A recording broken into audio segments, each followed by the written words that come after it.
This is a healing testimony that I have.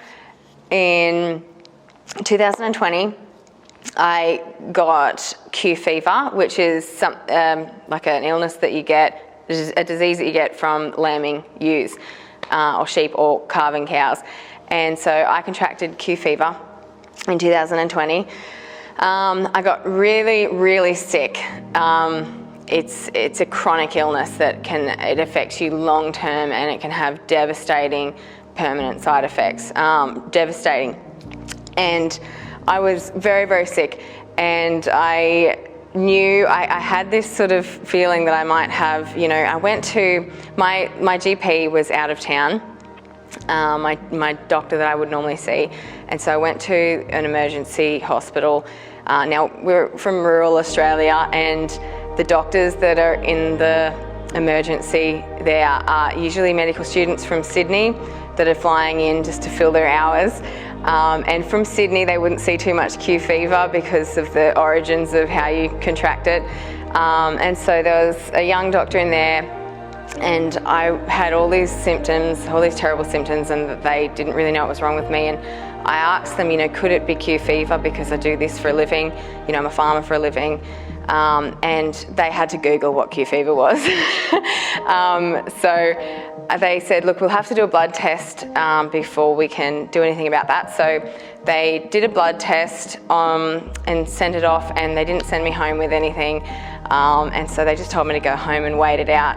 It was going to be 2 weeks before I got my blood test results. And so I went home, I got sicker, I was so sick, I was so sick, and I got on, the old Dr. Google, and I started looking up, and I convinced myself, I was like, I've got Q fever, and I started seeing the list of, permanent side effects, and, just what it can do to people. And fear just set itself on me, like it just came over me like a veil. And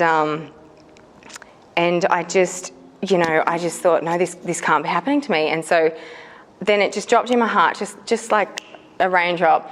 1 Timothy chapter 1, verse 18, use your prophecies to wage warfare. And so I just said, no, I'm not having it. I'm not having it. I'm not going to have Q fever, because God, you've spoken this over my life, and I can't do any of it if I need a pacemaker, or if I can't get out of bed, or if I'm, and listed all these side effects. I can't do that. I can't move to Ireland because they won't have me, because I'll be a strain on the health system. I cannot have this. I won't have it.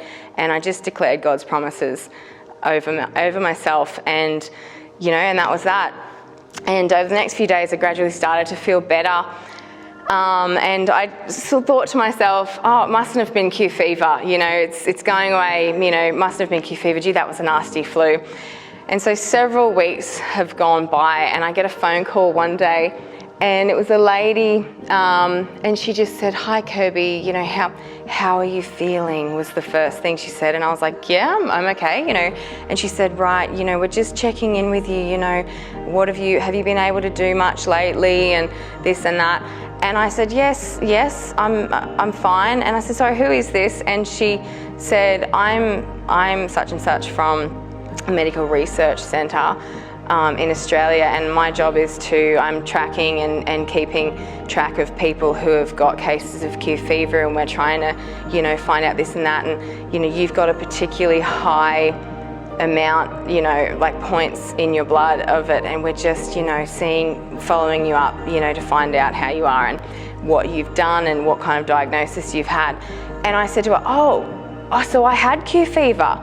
I didn't know yet, because I wasn't my general doctor, it was an emergency room, and they hadn't passed, I hadn't heard yet. And she's like, yes, you Q fever. And I said, oh, all right, well, I didn't know the results from my blood test yet. And she just was quiet on the phone, and she said, so you haven't heard, she was very, very confused and shocked, and she says, you haven't heard? And I said, no, this is the first I've heard of it. And she went, I need the phone number of your GP. And she said, how are you feeling? And she got really, really panicky, like all of a sudden. And I said, yeah, I feel absolutely fine. And, she said, I need to, so you haven't heard, she goes, have you seen a heart specialist yet? Have you been to anything? And I said, no, this is the first I'm hearing. And she was irate, and she got in contact with my GP who had been away and sent him through all of the stuff. And I said to her, is it bad? And she said, you have 800 points of this in your blood. She said, surely they've mixed up your blood samples. She said, but I was, the last man I was talking to, he was a healthy, fit 38-year-old man, and he had 400 points in his heart, and they've put a pacemaker in his heart now. And so she said, and you have 800, you have double that. She said, so you need to go to your doctor immediately. And so I went to my doctor immediately. They did a second set of bloods on me because they thought that they got it mixed up. Came back the same. They did a third set of blood tests on me. It came back the same. They sent me for heart scans. They put me through all kinds of testing. And I have got it in my blood. It's there. And it's the highest case, it's one of the highest cases that they've ever seen, and they cannot understand why I have absolutely no side effects and how I just got better without any intervention. So I carry that with me, the testimony of that healing, praise God, with me everywhere I go, that I don't have to have, that I have no heart conditions, I have no ongoing side effects. I wasn't even tired afterwards. I had zero side effects. They put me through rigorous, interviewing to find out exactly what I did afterwards, and all I could tell them that I did was that I declared God's promises of healing over myself, and that I received a miracle. So that's that, and praise God, I'm here. I made it to Ireland, and I'm still able to be engage in day-to-day living, and so praise God.